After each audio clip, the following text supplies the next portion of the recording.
Israel ആക്രമണത്തിൽ തകർന്ന ഗസയിലേക്ക് 6000 ton അവശ്യവസ്തുക്കളുമായി UAEയുടെ സഹായ കപ്പൽ പുറപ്പെട്ടു. റമദാൻ മുന്നോടിയായാണ് ഫലസ്തീൻ ജനതയ്ക്കുള്ള UAEയുടെ സഹായഹസ്തം.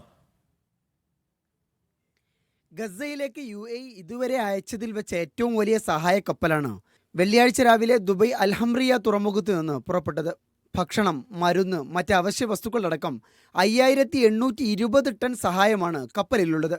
മാർച്ച് 2-ാം വാരത്തിൽ കപ്പൽ ഈജിപ്തിലെ അൽ അരീഷ് തുറമുഖത്തെത്തും. അവിടെ നിന്ന് റഫ അതിർത്തി വഴിയാണ് സഹായങ്ങൾ ഗസയിലെത്തുക. ഗസക്കായി ഹംറിയ തുറമുഖത്ത് നിന്ന് പുറപ്പെടുന്ന 7ാമത്തെ കപ്പലാണിത്. ഗസയിലെ സഹായ ദൗത്യത്തിനായി പ്രഖ്യാപിച്ച ഓപ്പറേഷൻ ഷിവൽറസ് നൈത്രിയുടെ ഭാഗമായി 4 സഹായ വിമാനങ്ങൾ കൂടി ഈ ആഴ്ച അൽ അരീഷ് അന്താരാഷ്ട്ര വിമാനത്താവളത്തിലെത്തി.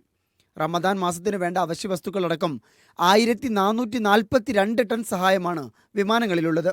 ഫലസ്തീനിലെ സഹോദരങ്ങൾക്ക് വേണ്ടി എല്ലാ കാലത്തും കൂടെ നിന്ന ചരിത്രമാണ് UAEയുടേതെന്ന് കപ്പലിനെ സ്വാഗതം ചെയ്ത് Emirates red crescent secretary general Hamood al Junaibi പ്രതികരിച്ചു.